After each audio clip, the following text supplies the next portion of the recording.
India 2047க்குள்ள ஒரு மிகப்பெரிய வல்லரசு ஆகும் அப்படின்னு சொல்லி இந்தியன் கவர்மெண்ட் பெருமையா பேசிட்டு இருந்தாலும் இன்னொரு சைடு வந்து நம்ம நாட்டினுடைய தனிநபர் வருமானம் அப்படிங்கிறது படும் வீழ்ச்சியை சந்திச்சிருக்கு. அதுவும் பர்டிகுலரா சைனாவை கம்பேர் பண்ணும்போது 3 to 4 மடங்கு மிகப்பெரிய அளவுல கீழே இறக்கி கிடக்குது. அதுக்கு முக்கியமான காரணம் என்ன? இந்தியா வந்து ஒரு காலத்துல சைனாவோட நம்ம பெட்டரான மிகப்பெரிய வருமானத்துல முன்னோக்கி இருந்தோம். இப்போ டவுன் ஆனதுக்கு முக்கியமான காரணம் வருங்காலத்துல இந்தியா தனிநபர் வருமானத்தை கூடிய விரைவில் மிக பிரம்மாண்டமா உயர்த்தணும் அப்படின்னா எந்த மாதிரி ஸ்டெப்ஸ் எல்லாம் எடுத்தா நம்மளால முன்னோக்கி போக முடியும், இது எல்லாத்தையுமே டீடைலா நீங்க பதில பார்க்க போறோம். வணக்கம் நண்பர்களே, welcome back to Goldwell official channel. First நம்ம பார்க்க போற ஒரு முக்கியமான விஷயம், இந்தியா 2047க்குள்ள ஒரு மிகப்பெரிய வளர்ச்சி நோக்கி போகும்.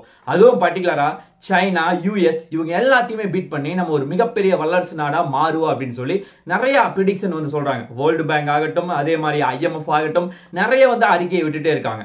ஆக்சுவலா இந்தியா வந்து இது மட்டும் ஃபோக்கஸ் பண்ணாம தனிநபர் வருமானம் இப்போ வந்து கரெக்டா சொல்லணும்னா கிட்டத்தட்ட வருஷத்துக்கு $2000 தான் ஆவரேஜா இருக்கு. கரெக்டா சொல்லணும்னா மாசத்துக்கு நம்மளால 18,000 ரூபாய் தான் நம்மளால சம்பாதிக்க முடியும். அது ஆவரேஜ் சம்பளம்.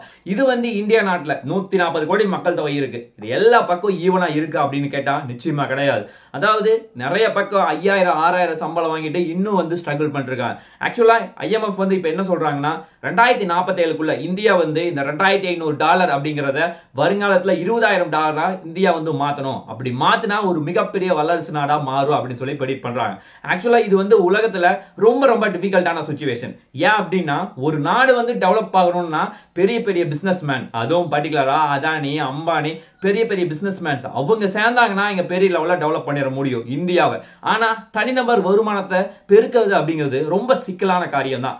ஏன்னா இங்க ஒவ்வொரு மக்களையும் வந்து ஃபோக்கஸ் பண்ணி அவங்களுக்கு தேவையான சின்ன சின்ன விஷயத்தை அவங்களுக்கு வந்து நிறைய வந்து இன்கிரிமெண்ட் பண்ணி அட்வைஸ் பண்ணி டெவலப் பண்ணும். இந்த மாதிரி நிறைய ஸ்ட்ரகிள்ஸ் வந்து இதுல இருக்கு. இந்தியா வந்து ஆக்சுவலா தனிநபர் வருமானத்தை எப்படி கால்குலேட் பண்றாங்கிறது ஃபர்ஸ்ட் நம்ம தெரிஞ்சுக்குவோம். ஆக்சுவலா ஒரு நாட்டினுடைய தனிநபர் வருமானத்தை கால்குலேட் பண்றது அப்படிங்கிறது ஃபர்ஸ்ட் வந்து நம்ம நாட்டுல ஓவரால் பாப்புலேஷன் எவ்வளவு இருக்குன்னு சொல்லி செக் பண்ணோம். அதே மாதிரி நம்ம நாட்டினுடைய ஜிடிபி எவ்வளவு வேல்யூ இருக்கு, அதாவது 13 ட்ரில்லியன் 14 ட்ரில்லியன் நம்ம அப்படி சொல்றோம்ல, அதிலிருந்து இங்க பாப்புலேஷனை டிவைட் பண்ணா அதுதான் நம்ம நாட்டினுடைய தனிநபர் வருமானம். ஆக்சுவலா இங்க வந்து மெயினா அந்த பெரிய பெரிய முதலைகள் மட்டும் தான் வந்து கான்ட்ரிபியூட் பண்ணுது. அதனால தனிநபர் வருமானம் அப்படிங்கிறது ரொம்ப அதிகமா காட்டுது. ஆக்சுவலா இன்னொரு ஷாக்கிங்கான நியூஸ் சொல்லணும்னா ஜப்பான்ல ஒரு காலத்துல, அதாவது 1987ல நம்மளை விட படும் கீழே கிடந்தாங்க. ஆனா இப்ப அவங்க வந்து பெரிய லெவல்ல டெவலப் ஆயிருக்காங்க. ஆனா அவங்களுடைய பாப்புலேஷன் அப்படின்னு பார்த்தா ஜஸ்ட் ஒரு 14 இருந்து 15 கோடி தான் இருக்கும். அதுவும் சுருக்கமா சொல்லணும்னா உங்களுக்கு புரியுற மாதிரி நம்முடைய தமிழ்நாடு, கேரளா ரெண்டு சேர்ந்தா எவ்வளவு பாப்புலேஷன் இருக்குமோ அந்த அளவுக்கு தான் இருக்கும். அவ்வளவு பெரிய சின்ன கண்ட்ரி வந்து இன்னைக்கு ஜப்பானே வந்து நம்மளை மிந்திட்டு 3வது முக்கியமான பொருளாதார நாடா முன்னேறி இருக்காங்க. ஆக்சுவலா அவங்க வந்து வருஷத்துக்கு 1987ல இருந்து வருஷத்துக்கு ஒரு 10% வந்து தொடர்ந்து கன்னியூஸா 15 வருஷம் அதிகரிச்சது. அதனால அவங்களால பெரிய வளர்ச்சி அடைய முடிஞ்சது. இன்னும் எக்ஸாம்பிளுக்கு சொல்லணும்னா ஜப்பான்ல ஒரு மக்கள் வந்து இன்னைக்கு 1000 ரூபாய் சம்பளம் வாங்கிட்டு இருக்காரு ஒரு மாசத்துக்கு அப்படின்னா இதே வந்து அடுத்த வருஷம் அவங்களால 1200 1300 அந்த மாதிரி வந்து தொடர்ந்து ஒவ்வொரு மனுஷனும் அங்க இருக்க எல்லாருமே அதிகரிச்சாங்க. அதுக்கு காரணம் அங்க இருக்க ஜப்பான் கவர்மெண்ட் வந்து நிறைய ஸ்கீம்ஸ் வந்து உள்ள புகுத்திட்டே இருந்தாங்க. இவங்க மட்டும் நமக்கு ஒரு முன்னோடாதாரம் கிடையாது. அதே மாதிரி நமக்கு அருகில் இருக்க சவுத் கொரியா, ஆக்சுவலா சவுத் கொரியாவும் நல்லா டெவலப் ஆனாங்க. ஆக்சுவலா அவங்க வந்து பாத்தீங்கன்னா 2000வது வருஷத்துல ரொம்ப வீழ்ச்சியை நோக்கி போயிட்டு இருந்தாங்க. அதன் பிறகு வருஷம் 8% 7% தொடர்ந்து முன்னோக்கி போயிட்டே இருந்த காரணத்தினால அவங்களும் ஒரு 15 வருஷத்துல நல்ல ஒரு வளர்ச்சி நோக்கி போக முடிஞ்சது. ஆக்சுவலா இன்னொரு ஷாக்கிங்கான நியூஸ் சொல்லணும்னா 1980ல இந்தியா வந்து சைனாவோட நல்ல வருமானம் பார்த்துட்டு இருந்தாங்க. அதாவது தனிநபர் வருமானம் அவங்கள விட அதிகமா இருந்துச்சு. ஆனா சைனா பின்னோக்கி இருந்தது. அதன் பிறகு அவங்க கவர்மெண்ட் வந்து நிறைய ஸ்டெப் எடுத்த காரணத்தினால அங்க வந்து அவங்களுடைய கண்ட்ரியும் டெவலப் ஆச்சு. ஒவ்வொரு தனிநபரும் அங்க வந்து பெரிய லெவல்ல டெவலப் ஆயிருக்காங்க. அந்த அளவுக்கு நிறைய ஸ்ட்ரிக்டான ரூல்ஸ் போட்டிருக்காங்க.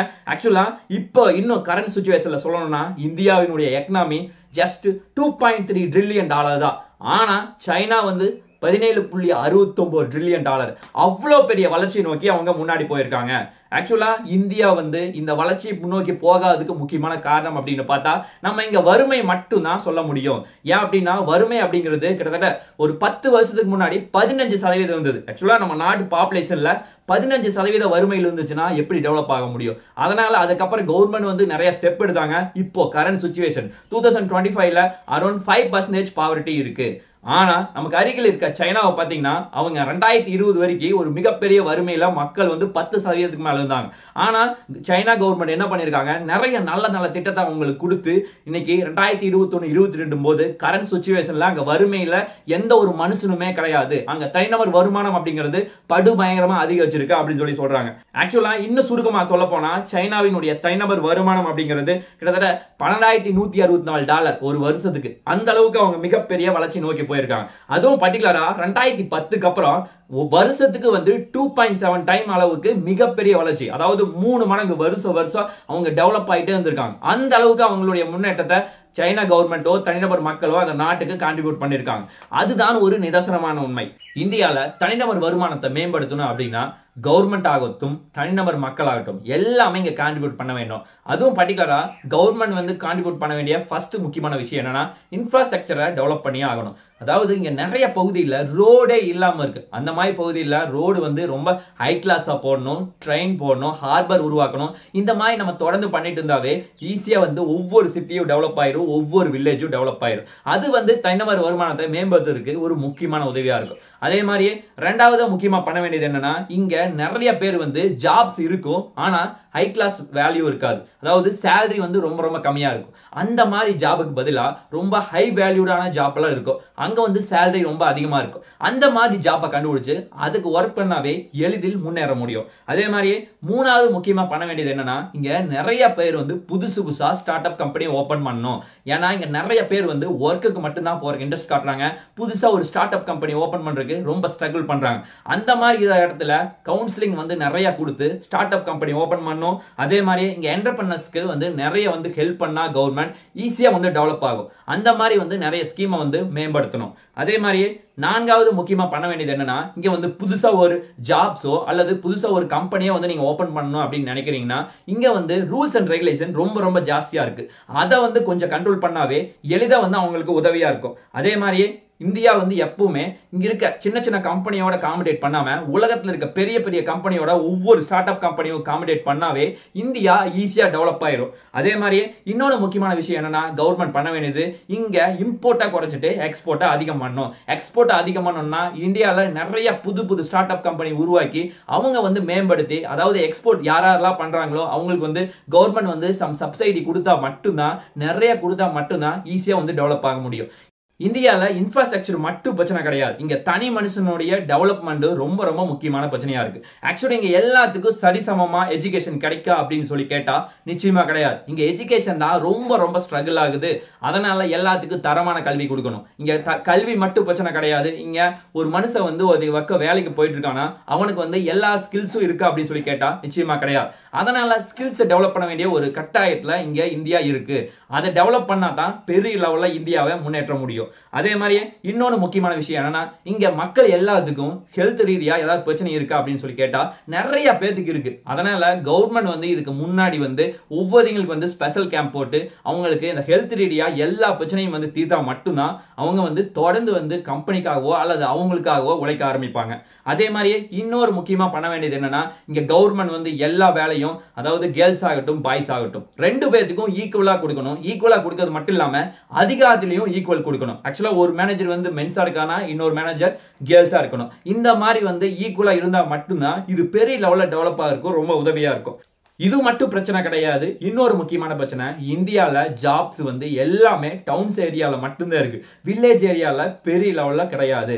அதை வந்து ஈக்குவல் பண்ணணும். அதை ஈக்குவல் பண்ணணும்னா நான் சொல்றது வந்து வில்லேஜை அழிச்சு சிட்டி ஆக்க சொல்ல, வில்லேஜாவே இருக்கணும். இங்க வந்து அக்ரிகல்ச்சர் ஓரியன்டா நிறைய ஜாப்ஸ் வந்து கிரியேட் பண்ணணும். அதுவும் ரொம்ப ஹை வேல்யூடா இருக்கணும். இதை வந்து நிறைய அக்ரிகல்ச்சர் பொருளை வெளிநாட்டுக்கு எக்ஸ்போர்ட் பண்ணலாம். அப்படி பண்ணாவே கண்ட்ரி வந்து ஈஸியா டெவலப் ஆயிரும். அதாவது இன்னொரு முக்கியமான டேட்டா சொல்லணும்னா இந்தியால வில்லேஜ் அப்படிங்கிறது 2011 மக்கள் தொகை கணக்கெடுப்பின்படி கிட்டத்தட்ட 6,50,000 மேல வில்லேஜ் இருக்கு. அதாவது இவ்வளவு வில்லேஜ் இருக்கு. இது வந்து சிட்டியோட ரொம்ப அதிகமா இருக்கு. அப்படிங்கிறப்ப நம்ம ஃபோக்கஸ் பண்ண வேண்டியது வில்லேஜ் தான் ரொம்ப ரொம்ப முக்கியம் வாய்ந்ததா இருக்கு. இது எல்லாமே பண்ணாவே இந்தியா வந்து பெரிய லெவல்ல கூடிய விரைவில் டெவலப் ஆகும். இது எவ்வளவு சீக்கிரம் நடக்க போகுது அப்படிங்கிறத நாம் பொறுத்துதான் பார்க்க வேண்டும். பார்க்கலாம் என்ன நடக்குது என்று சொல்லி நாளைக்கு இன்னும் ஒரு நல்ல ஒரு வீடியோவில் உங்களை நான் சந்திக்கிறேன். நன்றி, வணக்கம், தேங்க்யூ, ஜெய் ஹிந்த்.